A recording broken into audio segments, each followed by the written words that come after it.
Welcome to the Great Detectives of Old Time Radio. From Boise, Idaho, this is your host, Adam Graham. If you have a comment, email it to me, box13@greatdetectives.net.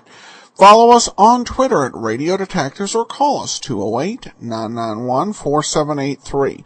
Well, today's episode is brought to you by the support of our listeners. Thank you so much for your support. Today's episode, I have to be honest, I'm not certain the script trial is correct, even though it was announced as the next episode. Title, I kind of think it had to have been changed. But anyway, the title of today's case, according to all the logs, is The Case of the Kidnapped Killer from June 10th, 1947. So enjoy.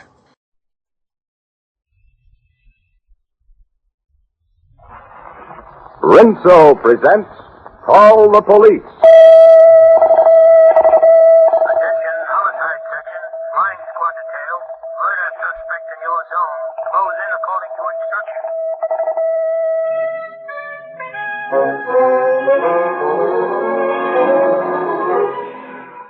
Between you and the evil outside the law, between you and the housebreaker, the kidnapper, the murderer, stands the policeman of your community. He gives up his sleep that you may sleep unafraid. He gives up his safety that you may be safe. And if need be, he gives up his life to protect yours.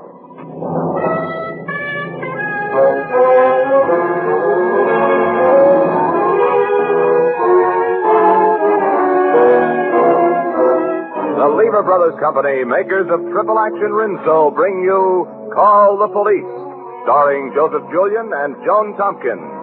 This new series of realistic radio dramas is inspired by the courageous work of police departments all over America.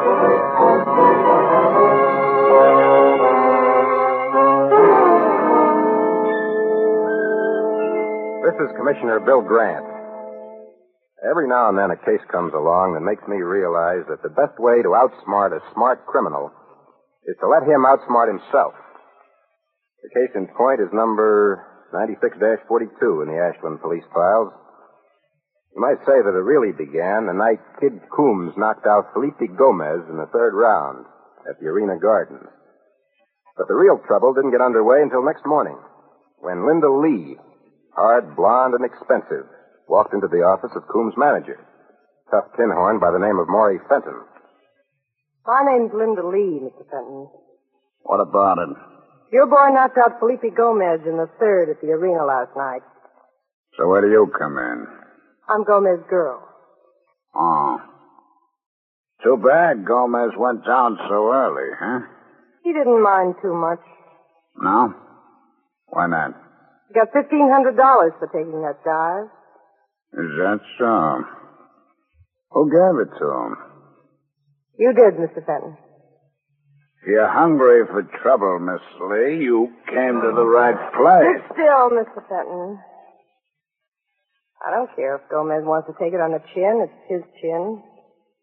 I just don't think $1,500 was enough money for the act. Somebody wants to know what you think. I deal with Gomez. You'll deal with me. Gomez is an easy make. And you're a tough tomato, isn't it? Not as tough as some people. Not as tough, for instance, as Vic Barstow. Vic Barstow? Oh, you know the name, huh? You cost Vic Barstow $20,000 last night, Mr. Fenton. Me? Barstow had $20,000 on Gomez to win by a knockout. Do you know anything about Barstow, Mr. Fenton? Enough. He might resent it if he knew you paid Gomez to take a dive. But he ain't gonna know, Miss Lee. Certainly not. If you lay $5,000 on the line for me and Gomez. Somebody is whistling through their teeth. Well, if you won't listen to reason. Where you gone? Give Vic Barstow a ring. Miss Lee. Yeah? The weatherman says tomorrow's going to be a nice day. I'd hate to see you and Gomez miss it.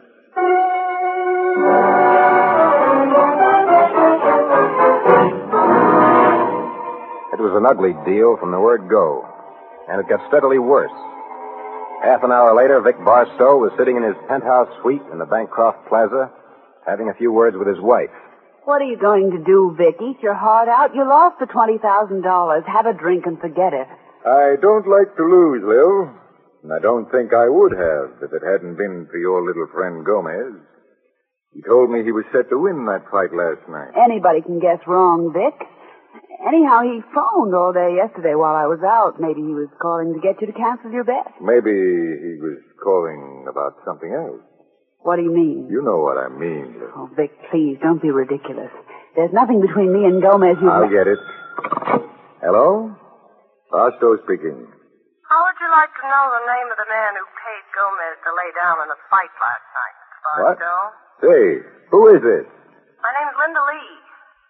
Would $5,000 be too much for a signed statement that it was a tin horn named Maury Fenton who paid Gomez to take a dive? Are you trying to pull a gag on me? Gomez has a furnished room at 122 Myrtle Street. Be there at 8 o'clock tonight with $5,000 in cash. And the gag will be on Fenton.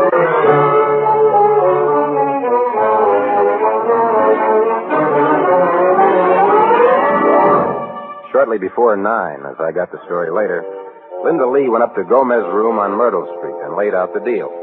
And Gomez was petrified. Are you out of your mind, Linda? Fenton will knock us both off for a cross like this. Fenton's got to find us first. In 30 minutes, we'll be out of town with 5,000 brand new bucks. Come on, Felipe, be a smart boy. Sign this paper for Barstow. He'll be here in a few seconds. Forget it. You won't do it?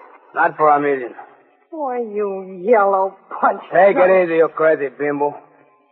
I'll tell you about my deal with Fenton for you to go around shooting your mouth. Who cares why you told me? You told me. If you won't come along for the ride, I'll do business with Barstow on my own. You think you will. What's going to stop me? You hit me again, you lousy pug. All right.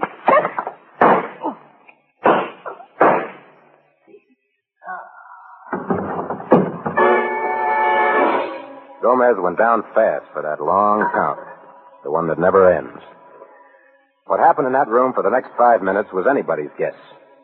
Then there was a knock on the door, and in walked Barstow.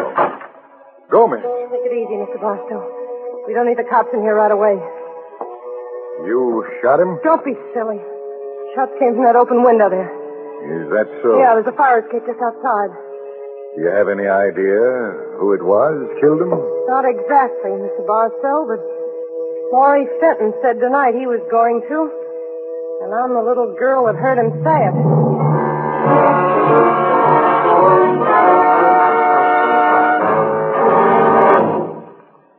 I didn't hear anything about the case until the next day. I got to headquarters late. As I walked into my office, who was sitting behind my desk with his feet up but my ever-loving sidekick, Sergeant Maggio. Ah, good morning, Commissioner. Don't let me disturb you, Maggio. Oh, that's okay. I was just sitting here figuring what it must be like to be a police commissioner. You don't have to figure, I'll tell you. Yeah? You remember one night out in the Pacific, we hit mortar fire, overhead bombing, and Jap guerrilla action all at once? Sure, I remember that time. Compared to this, that was duck soup. Oh, what's happened now? Oh, spent the morning with His Honor, the mayor. He had a beef? Did he ever not have a beef? What's today's special? Fight racket in this city. He's getting complaints from everything from the Ladies' Aid Society to the Boxing Commission. Oh, then maybe you'll want to see her. Maybe I want to see who. The blonde who's in the waiting room? What blonde? Name's Lee. Linda Lee. What would I want to see her for? She's Felipe Gomez's girlfriend, Commissioner. Gomez. He's one of the fighters the mayor's got his eye on. Tell her to come in, Maggio. Okay. Commissioner wants to see you, Miss Lee. I want to see him. Mr. Grant? Sergeant Maggio tells me you're on close terms with Felipe Gomez, Miss Lee. I was. You're not anymore? Well, it's hard to be on close terms with a dead man. What's that? Gomez was murdered. When? I don't know. I just found out about it a few minutes ago when I walked into his room. But you were just out there, sitting, calmly wasting I time. told that goon I wanted to see you. Goon? Hey, now, Take wait it a easy, second. Maggio. Don't forget, take it easy. This job's going to be a snap. What do you mean? You know a fight manager named Maury Fenton? Yes, the mayor's been telling me about him. He's your boy. Maury Fenton killed Gomez? Yeah, he even told me he was going to. Why? He bribed Gomez to throw the fight last night. He was afraid Gomez was going to talk. You'll say that in court? That and some more. Maggio, Yeah, Commissioner? get out of here and pick up Maury Fenton. Okay. He'll probably be up to his neck in alibis, but bring him in anyhow and hold him for questioning. That's me, Commissioner. Now then, Miss Lee, where's the body? In a furnished room at 122 Myrtle Street. Is that where Gomez lives? Yeah, second floor rear. Good morning, Bill. Oh, hello, Liddy. Bill, Oh, busy? Right now, it's murder. Literally. I'm afraid so. I'm driving over in a squad car to take a look at the scene of the crime. Those squad cars are built for two, you know, Bill. Sure. You remember the police department? Come on along. Oh, Miss Lee. Yeah? Stick around town for a while. We may want to talk to you some more.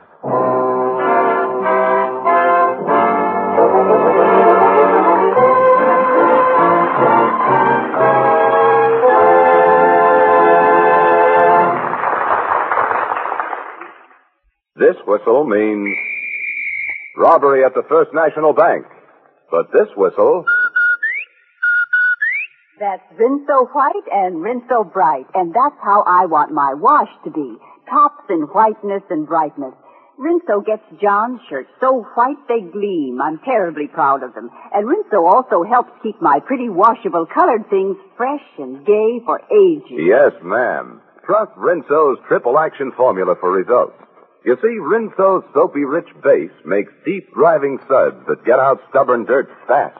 Rinso's Suds Booster means heaps of suds, even in hard water. And Rinso's Grease Chaser goes after grease and grime, helps prevent yellowing of clothes, yet is easy on hands. So for a dazzling wash, a wash that's Rinso white and Rinso bright. Ask for Rinso.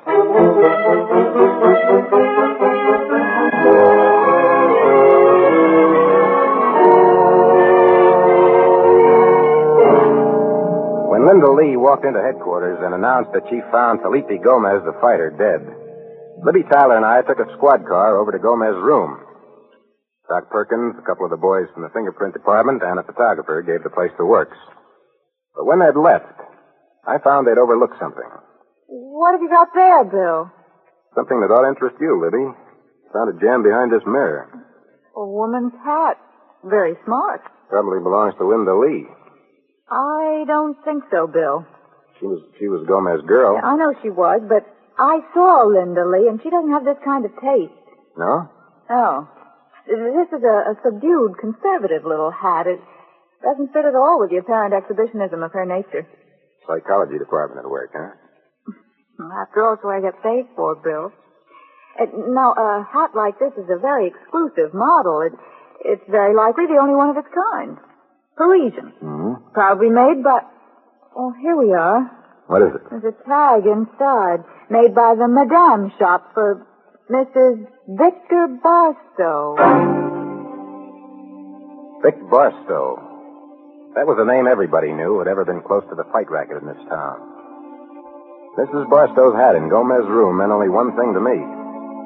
She had found out that Felipe Gomez was young and dark and handsome. I told Libby I'd meet her back at headquarters, and I took a walk over to Barstow's suite in the Bancroft Plaza. When I showed Barstow the hat, he took it slow and easy, like a man who's learned that romance is no bargain. My wife isn't in right now, Commissioner. She's out shopping. For a new hat? Could be. You don't happen to know where she was last night, about 8 o'clock, do you? No, why? I'd just like to be sure she wasn't at Gomez's place, that's all. You can be sure. How would you know? Because I was at Gomez's place. What? Didn't Linda Lee tell you? No. She said she walked in and found the body this morning. Oh, I see. Come on, what's the story? All right, Grant, I'll tell you. Miss Lee phoned me here yesterday and told me to be at Gomez's place at 8 o'clock sharp. So? When I walked in, Gomez was on the floor. full of bullets. And Miss Lee was standing over him. Linda Lee, huh? Yes. I had an idea I was going to want to talk to her some more.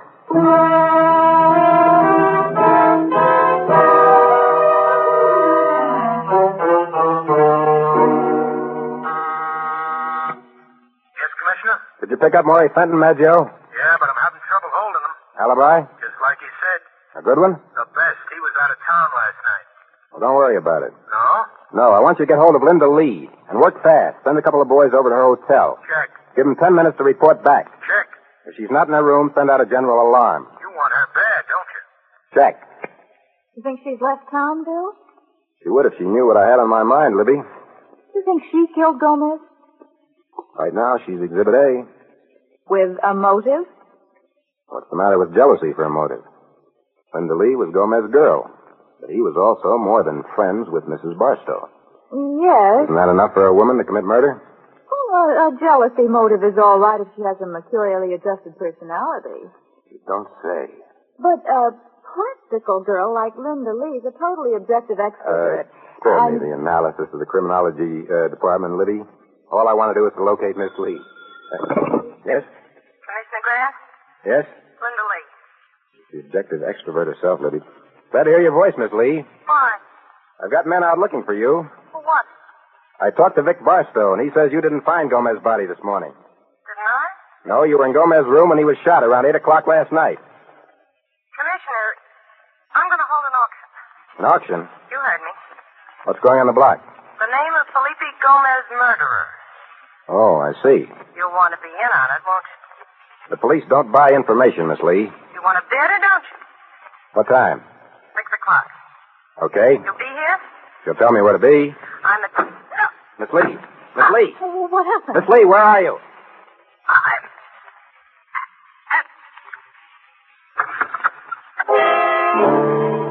I sat there yelling her name into the phone. And then I heard the receiver being placed back on the hook at the other end. And I sat there with a dead telephone in my hand and the murderer grinning at me at the other end of the connection. Calling me, Commissioner? I just had a call from the Lee woman, Maggio. Yeah? Where is she? I don't know, but wherever she is, she was just shot. What do you know? Maybe it was that... Trace that call and let me hear as soon as you know where it came from. Well, you can't always trace a call, Well, Commissioner. make this one of the times you can. You see, Bill, the objective extrovert type rarely commits murder out of jealousy. You mean you were right? Oh, I didn't say that, Bill. I never say I told you so. But if Linda Lee is the murderer, then who fired those shots? That is the big question. When you're dealing with a jealousy motive, you see, you really ought to have a suspect who's a mercurially adjusted personality. How do you know we haven't got one? What? What do we know about Mrs. Barstow? Why are we only thinking in one direction? What do you mean? Mrs. Barstow was going with Gomez just as much as Linda Lee was. Why couldn't she have been the one who got jealous and killed them both? I don't know. Neither do I. But I'm going to find out. Where are you going? Back to the Bancroft Plaza.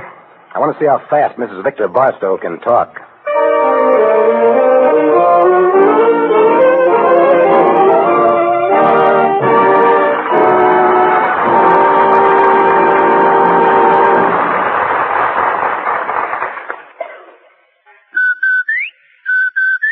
Rinso White and Rinso Bright. Yes, it's results that count, and Rinso results are tough. They certainly are. Why, just one look at a Rinso wash and you see the difference. Rinso gets white things absolutely dazzling white, and Rinso's so kind to washable colors. Look at this linen dress that I'm wearing. I'd hate to say how many times I've washed it, and yet it's still a fresh, true blue. Pretty as a picture, ma'am, and plenty good proof of Rinso's top results. Of course, the reason for those results is Rinso's triple action formula that gives you a special soapy rich base, an amazing suds booster, and a marvelous grease chaser. So ask for Rinso for a dazzling wash, a Rinso white wash with ease, a Rinso bright wash with safety.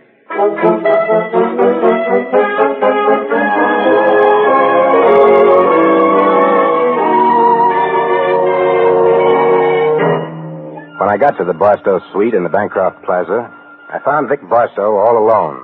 What's on your mind this time, Commissioner? Linda Lee has just been shot. So? I want to see your wife. Why? Because I think she may be the one who killed Linda Lee. Oh, forget it, Grant. You're in the wrong pew. I don't think so. I know so. Is there an explanation that goes with this? You bet there is. Well? What time was Linda Lee shot? An hour and 20 minutes ago. What about it? Only this, Grant. I talked to my wife over the phone an hour and a half ago. Where was she? At the Yacht Landing Club. Alibi, huh? I'm afraid so. Now, let's have a drink. What's the number of the Yacht Landing Club? I told you, Grant. You're way off the beam. What's the number of the Yacht Landing Club? Can't you take my word for it? No. Grant. Okay, Barstow, I'll find it for myself. He gave me the number before I could look it up. But he was worried as I dialed it. He let his head fall into his hands as a foreign voice at the other end of the wire said, Yacht Club. Good afternoon. This is Police Commissioner Grant. Ah, yes, Commissioner. I want to speak to Mrs. Victor Barstow. Mrs. Barstow? Yes. Oh, but Mrs. Barstow is not here. What time did she leave? Leave? Yes. Oh, there must be some mistake, Commissioner. Mrs. Barstow has not been here at all today. Lying to the police can be a very expensive habit, Mr. Barstow. All right. Arrest me. Why did you tell me a cockeyed story like that? It was a chance, Commissioner. Just a chance. Of all the spots to pick, the Yacht Landing Club. I picked it because it's 40 miles outside of town. What does that mean? Well, you said Linda Lee was shot an hour and 20 minutes ago. I figured that if I said I talked to my wife an hour and a half ago at the club, it would be a solid out for her. It would mean she couldn't have shot Miss Lee. Why? How could she get from the Yacht Landing Club to Gomez's rooming house in 10 minutes? Oh. I see. The truth is, I think she did kill them both. But I wanted to protect her. I love her, Grant. I can't help myself. Now, just take it easy. But you need some fresh air. Come on, let's take a walk over to Gomez's place and have a look at Linda Lee's body.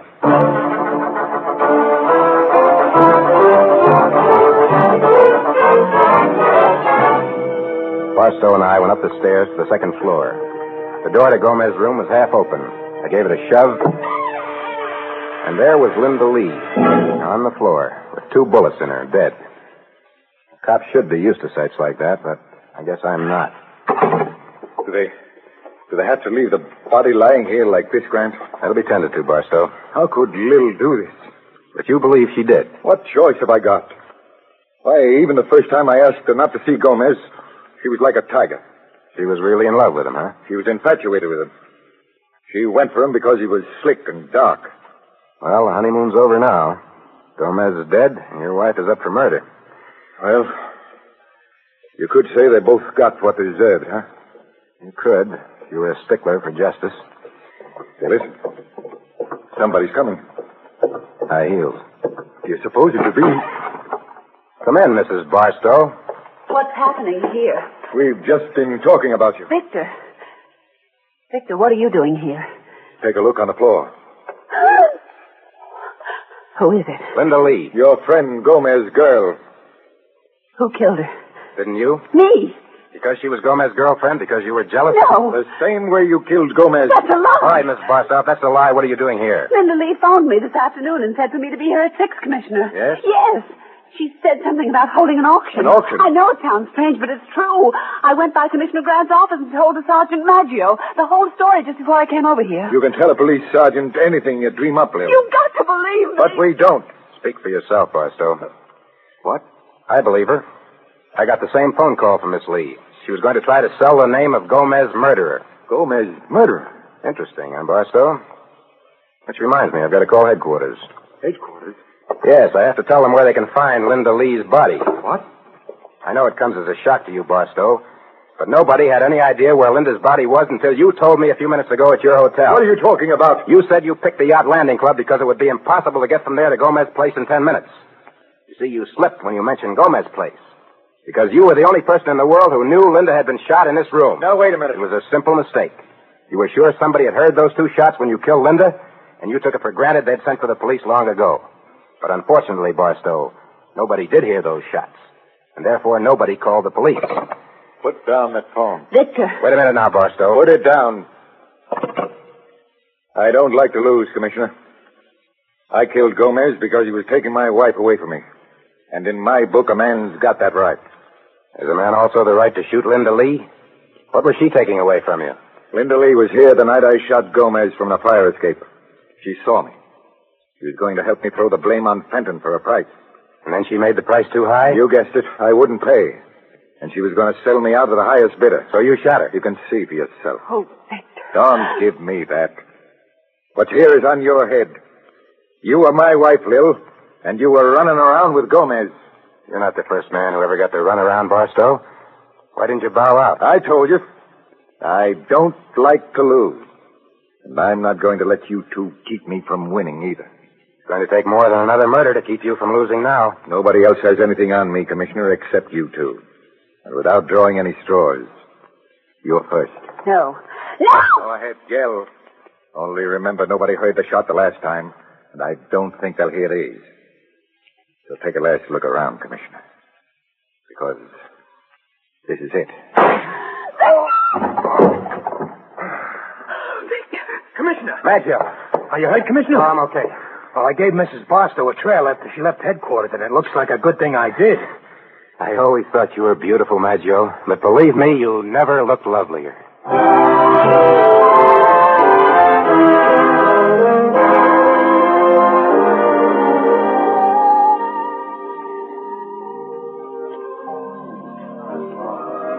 Dance, Libby? Oh, I'd love to, Bill.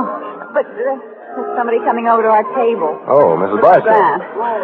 I realize that I'm partly to blame for everything that's happened, but I did want to thank you for all you did. Oh, forget it. Being a policeman is my business. You're very clever, Commissioner.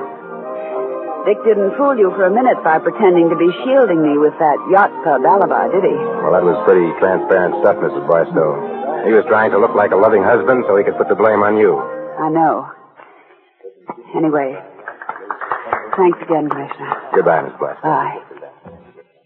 Attractive, isn't she, Libby? Do you think so? Looks a little worn to me. But she dresses smartly. You said so yourself. Probably has nothing on her mind but clothes and men. More coffee, Libby? Thank you. Libby, Yes? what was that type that you said could get jealous enough to kill?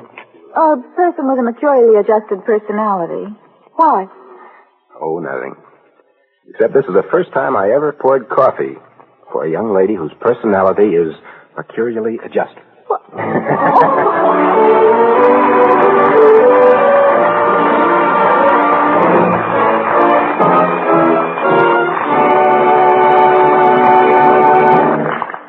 Commissioner Bill Grant will be back in just a moment with the Lever Brothers Police Plaque of Valor, this week presented to a detective sergeant whose keen observation and untiring pursuance of duty resulted in the arrest of a vicious killer. But first... Phew, my wash looked like a mountain this week. Sheets, tablecloths, napkins, play clothes, shirts, towels, dresses. It seems there's twice as much in summer.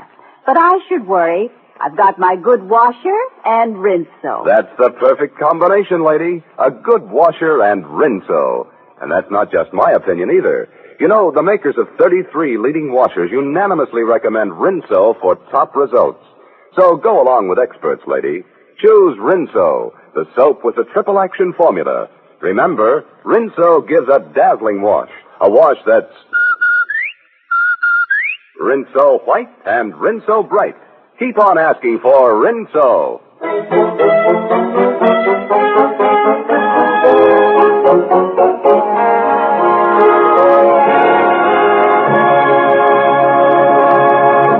Ladies and gentlemen, this is Commissioner Bill Grant.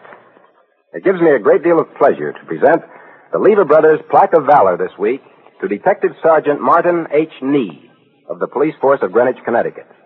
Detective Nee was selected by Chief Peter J. Sicardi, lifetime member of the Executive Board of the International Association of Chiefs of Police. On July the 6th, 1940, Michael Portco was found dead in his rented room in Greenwich, Connecticut. Autopsy revealed that death had been caused by a hemorrhage of the brain, a result of a severe beating. In spite of a thorough search, the only police clue revealed was a battered woman's hat. With this single clue, Detective Nee was finally able, after long and painstaking investigation, to place under arrest Mary Taraka, who purchased the hat, and her common-law husband, Robert Ryan. Ryan was later found guilty of manslaughter and sentenced to state penitentiary. So to Detective Martin H. Nee goes $100 and this week's Lever Brothers Plaque of Valor for his unfailing effort to protect the people of your community.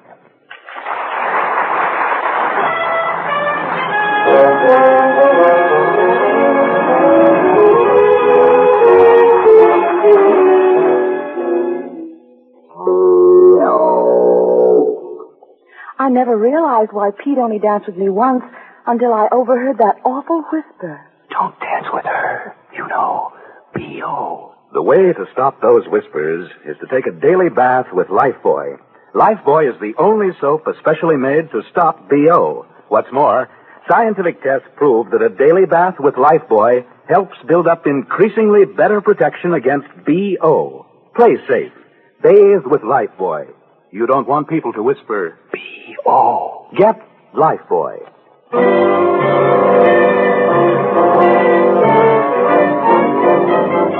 Be sure to be with us next Tuesday night when Lever Brothers Company, makers of Rinso, bring you another exciting, realistic police case.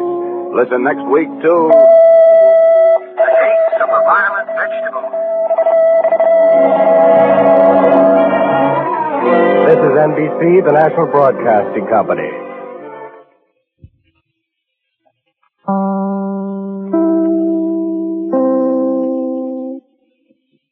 Welcome back. Well, Libby's psychology turns out to be correct for once, though it doesn't provide the final clue to the case. I'm wondering if anyone possibly missed that solution.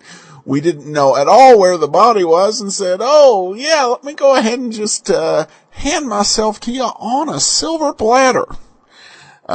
Somewhat remarkable, but we will go with that as the solution to this particular case. And we'll be back tomorrow with Let George Do It. And then join us a week from today. We will bring you a third episode of Call the Police. In the meanwhile, send your comments to box13 at greatdetectives.net. Follow us on Twitter at Radio Detectives and become one of our friends on Facebook, facebook.com/Radio Detectives. From Boise, Idaho, this is your host, Adam Graham, signing off.